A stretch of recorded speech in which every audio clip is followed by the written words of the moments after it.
नमस्कार दोस्तों। ज्ञान का असली शक्ति। गांव के पास एक छोटा सा कस्बा था। वहां एक साधारण परिवार में एक लड़का रहता था। उसके माता पिता मेहनत करते थे ताकि उनका बेटा पढ़ लिख कर बड़ा इंसान बने। लेकिन आजकल की तरह उसकी भी एक समस्या थी। उसका मन पढ़ाई में कम और मोबाइल, खेल और दिखावे में ज़्यादा लगता था। स्कूल जाता तो ज़रूर था, लेकिन किताबों से ज़्यादा ध्यान दोस्तों की बातों में रहता। होमवर्क अधूरा रह जाता था। सपने उसके बहुत बड़े बड़े थे और मेहनत बिल्कुल कम। ख्वाब तो दिन रात तो नया नया पकाता था।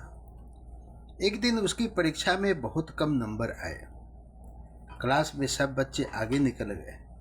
उसका आत्मविश्वास टूट गया।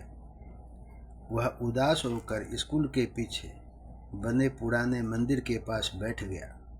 तभी वहाँ एक बुजुर्ग वृद्ध शिक्षक आए। उन्होंने उसके चेहरे की उदासी देखी और पूछा, बेटा क्या हुआ है तुझे?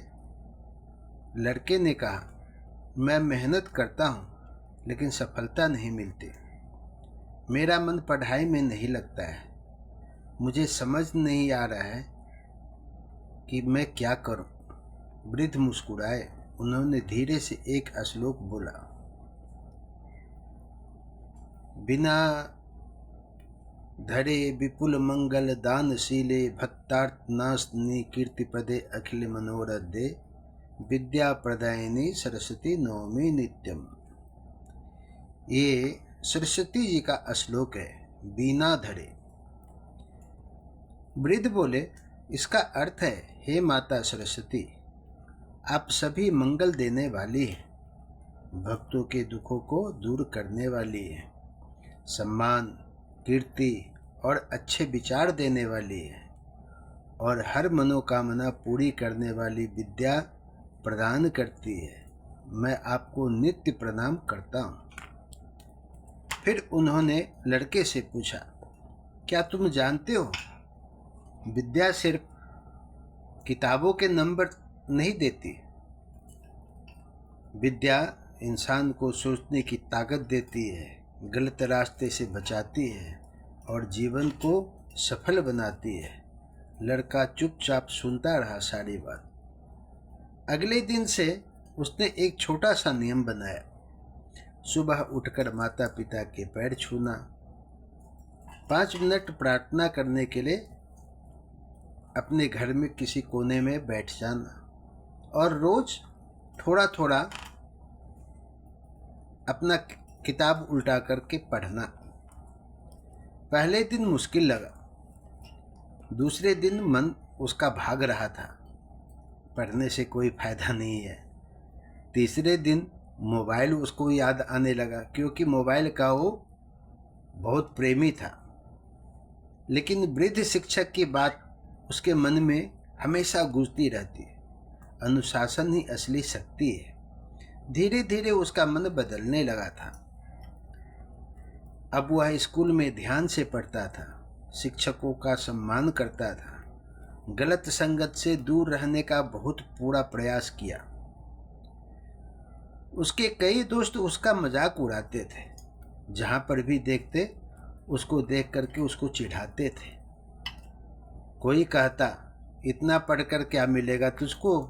कोई कहता, जिंदगी तो मौज करने के लिए है, इस किताब में घुस करके रहने के लिए नहीं है।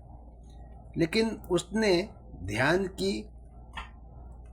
वही बच्चे धीरे धीरे गलत आदतों में पड़ने लगते हैं, जो दूसरे के बहकावे में आ जाते हैं। किसी को मोबाइल की लत लग गई थी, कोई रात भर गेम खेलने में लगा हुआ रहता था, किसी का गुस्सा ज़्यादा बढ़ गया था। अनुशासनहीन जो बोलते हैं वो बच्चे में आ जाते हैं। किसी का आत्मविश्वास खत्म हो गया था।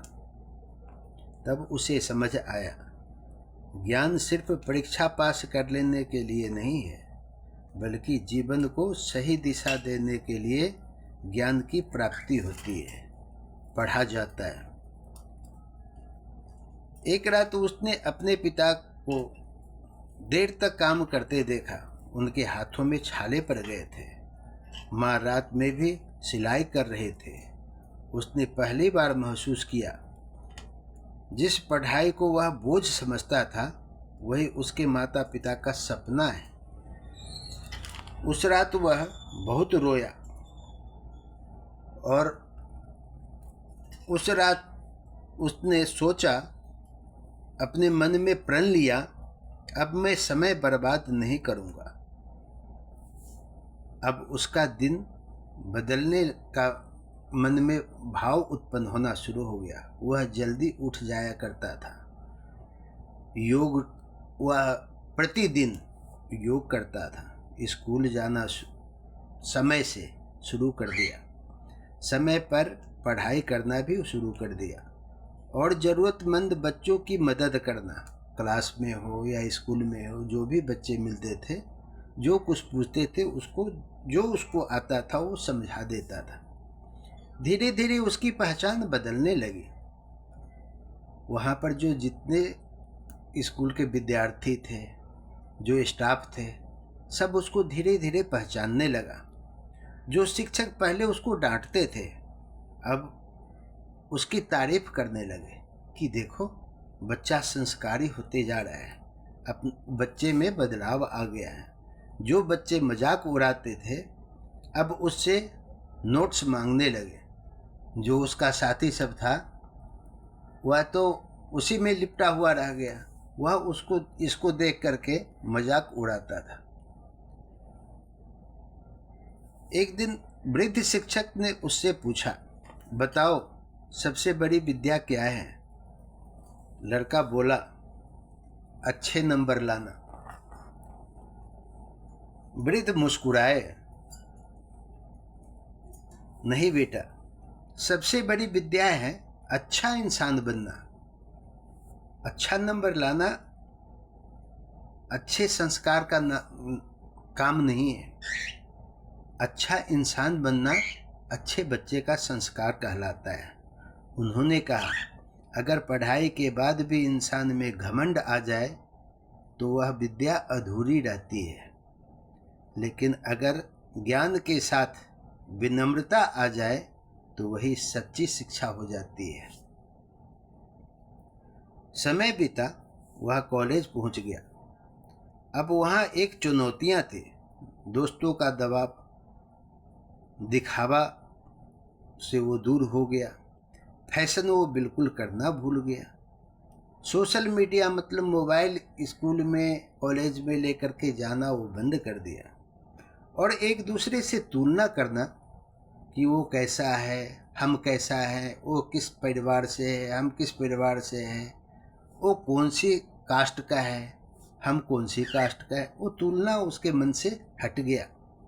कई छात्र तनाव में रहने लगे, कुछ गलत रास्तों पर चले गए, लेकिन उसने खुद को संभाले रखा। जब भी मन भटकता, वह वही श्लोक याद करता, विद्या प्रदायिनी सरस्वती नवमी नित्यम। हाँ, विद्या प्रदायिनी, उसको जो समझ में आया वो उतना ही बोलना शुरू किया। तो उसे लगता जैसे कोई शक्ति उसे सही रास्ते पर वापस ला रही हो। उसके अंदर मन में भाव उत्पन्न हो गया। कॉलेज में एक प्रतियोगिता हुई। सभी छात्रों को अपने प्रोजेक्ट दिखाने थे। उसने पूरी मेहनत से तैयारी की थी, लेकिन अंतिम समय में उसका प्रोजेक्ट थोड़ा सा खराब हो गया था। वह टूट गया। उसे लगा सब खत्म हो गया है। तभी उसे वृद्ध शिक्षक की बात याद आई, हारना बुरा नहीं, हार मान लेना बहुत बड़ी बुरा है। उसने पूरी रात मेहनत की, सुबह नया प्रोजेक्ट तैयार किया और उसी प्रोजेक्ट ने उसे पहला पुरस्कार दिला दिया। पुरस्कार मिलने के बाद भी वह घमंड में नहीं आया, क्योंकि घमंड उससे कोसों दूर हो चुका था। उसने अपने गांव के गरीब बच्चों को पढ़ाना शुरू कर दिया, पुरानी किताबें दान की और बच्चों को समझाने लगा, मोबाइल तुम्हारा मालिक नहीं है, सिर्फ एक साधन है। समय सबसे कीमती धन होता है। माता पिता का सम्मान करना सीखो। शिक्षक सिर्फ पढ़ाते नहीं, जीवन बताते हैं, लेकिन सही मार्ग पर चलना हमारा आपका कर्तव्य बनता है। ये बच्चों को उसने संदेश देना शुरू कर दिया, सिखाना शुरू कर दिया, सही मार्ग देना शुरू कर दिया। कई साल बाद वह एक सफल इंसान बन चुका था, लेकिन आज भी वह हर सुबह वही श्लोक बोलता था, बिना धरे विपुल मंगल दानशीले, भक्तार्थ नाशनी कीर्ति पदे, अखिल मनोरथ दे, विद्या प्रदायिनी सरस्वती नवमी नित्यम। क्योंकि अब उसे समझ आ चुका था, सफलता सिर्फ पैसे से नहीं मिलती है। असली सफलता है इंसान का, व्यक्ति का अच्छा चरित्र, जो सबको सुंदर लगे, सबको आकर्षित करे और सबको मन में भाए। और अच्छा सोच, जो आपका सोच अच्छा होगा उस पर आपको अच्छी मार्ग दिखाई देगा। और सही ज्ञान, जिसके अंदर में ज्ञान है वो आगे बढ़ सकता है। आज के बच्चों और युवाओं के लिए सबसे बड़ा संदेश यही है, मोबाइल जरूरी है लेकिन मर्यादा में रहना है। दोस्त जरूरी है लेकिन सही दोस्त को चुनना है। पढ़ाई जरूरी है लेकिन सिर्फ नंबरों के लिए नहीं पढ़ना है, ज्ञान के लिए पढ़ना है।